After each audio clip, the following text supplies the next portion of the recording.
young people in their countries the image that they need, the support that they need to pursue their dreams.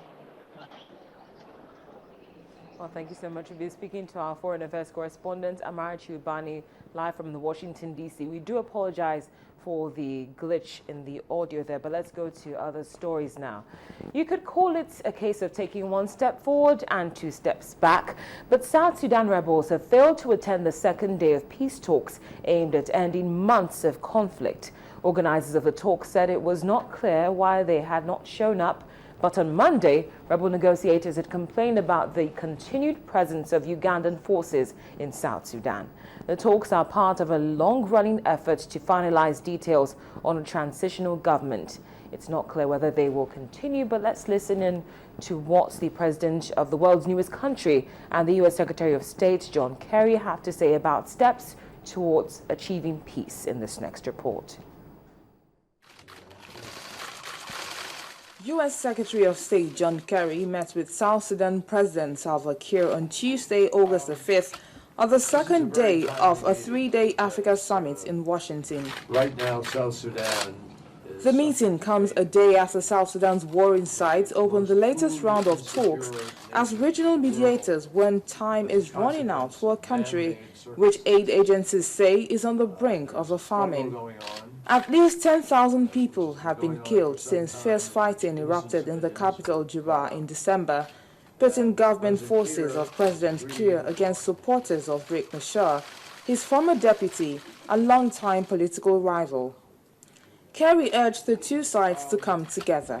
This is a very timely meeting because right now South Sudan is suffering the fate of being the most food insecure nation in the world as a consequence of man-made circumstances.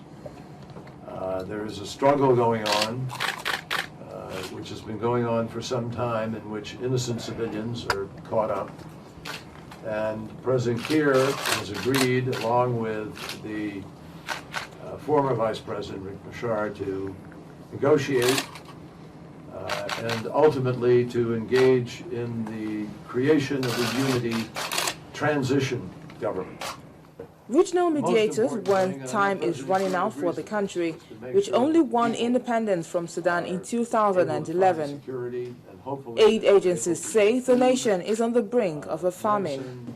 Kiir said that the conflict would be over if the two sides, that is the government and the rebels, were forthcoming. The situation in South Sudan today, of course, on the ground, it is not as being reported in the media.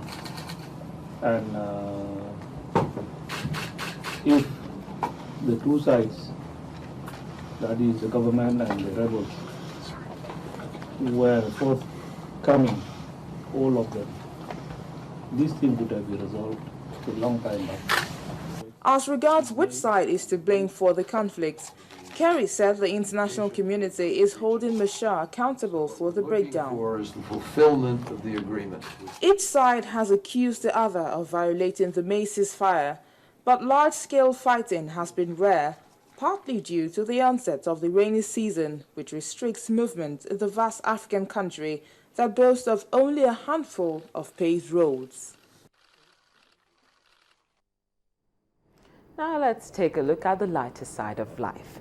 Here's creativity probably like you've never seen it before, and it's what you get when creativity meets minimalism. The Dumpster Project, headed by Dr. Jeff Wilson, converted a 33-square-foot dumpster into a tiny apartment, complete with a bed and now an air conditioner. The group says minimalist homes such as the Dumpster Project can help alleviate the concern about how to house the world's growing population. They finished the conversion 2 months ago, and since then, the dumpster has been featured at Austin's prestigious South by Southwest Festival and spawned a new student group called Green is the New Black, dedicated to researching sustainability projects. Last December, the project won the group a $75,000 award from a foundation. The most important thing that I've learned is that you can live happily with it. And anybody that 5-year-old that put a thing in there that's